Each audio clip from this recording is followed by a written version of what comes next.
Okay, Stevie Nicol, Liverpool's 25-game unbeaten record in all competitions is over.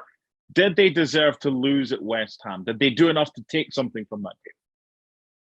Well, I think they did enough to take something from the game, yes. When you score 2 goals away from home, you expect to get something out of the game. And the truth is, an incredible miss from Mane in the 90th minute, which would have given Liverpool the point. That probably would have been right. Listen, West Ham, you have to give West Ham credit. If it's going to be a game of football, toe-to-toe, then there's only going to be one winner. That's Liverpool. But West Ham was smart. They were organised. They defended pretty deeply. Not right on the edge of the box, but pretty deeply. They showed a lot of heart. But I'll tell you what, on the break, almost every time they broke, I was worried. Liverpool looked vulnerable to the counter-attack, and that was pretty much from the get-go.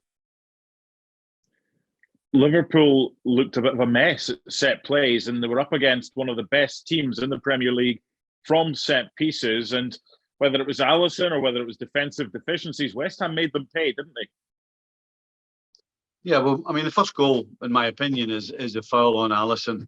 Agbona, no question, backs into him with his arm raised, which makes contact with Alisson's right arm. So it's impossible for the goalkeeper to catch it. Alisson then tries to adjust and punch it with his left, but just doesn't have enough time. So I'm not sure what the guy in the VAR was looking at. He looked at it enough times, and it's pretty clear that Alisson was impeded. But you know what? Unfortunately, there's nothing wrong with VAR, but sometimes the people behind it are the ones with the problem. But set pieces, you're right. You know, Declan Rice hit the top of the crossbar as well from another set piece. And of course, Kurt Zouma scored the third one at the far post, with Liverpool just floundering and not really looking as though they knew how to deal with it. I mean, West Ham must be delighted. This performance from them is what they're all about against the big teams. They sit tight, as I've said, and then they break. And they did it well, and they did it to perfection. And you saw at the end of the game how pleased Moyes was, the players and the fans. I mean, they were loving it.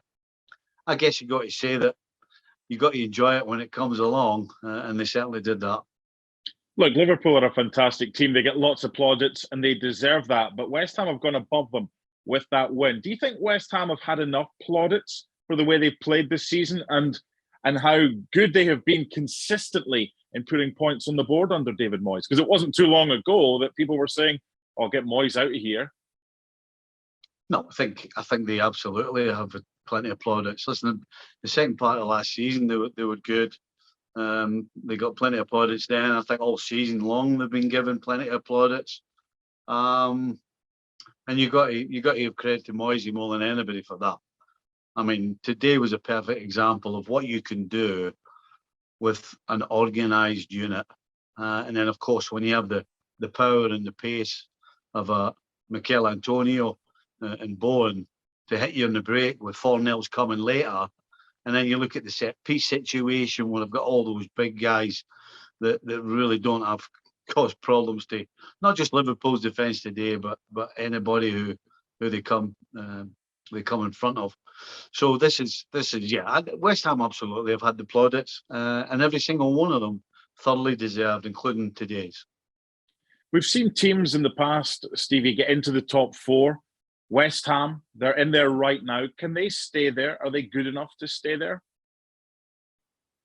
Well, they're good enough to stay there if they can stay fit and fresh. I think that's the key. I'm not so sure that Europe is going to help them. I think that's only going to hinder them. You know, I think I heard a stat of, you know, Moyes only changed his starting 11 4 times, or only made 4 different changes. That's okay now. Once you start getting past Christmas, then the fatigue starts to set in a little. That's when you need your squad, and I'm not so sure that they have a big enough squad. So, listen, if they do have a long run in Europe, I think that's going to hurt them big time, because you saw today the amount of work they put in. I mean, they gave everything. They gave their heart. They gave their soul. The commitment. You can't do that for 9 months of the year, time after time, if you throw in Europe and all the other cups as well. So I think it's down to Europe. I think they can stay where they are, or certainly be kicking around the top four come the end of the season if they don't have a long run in Europe. I think that's going to be the key. Let's give the final word to you on Liverpool. A draw at home to Brighton, a defeat at West Ham, but they're too good because the record of just one defeat now in 25 suggests the consistency is there. How do they just change this quality of possession that they've got into goals to see off teams?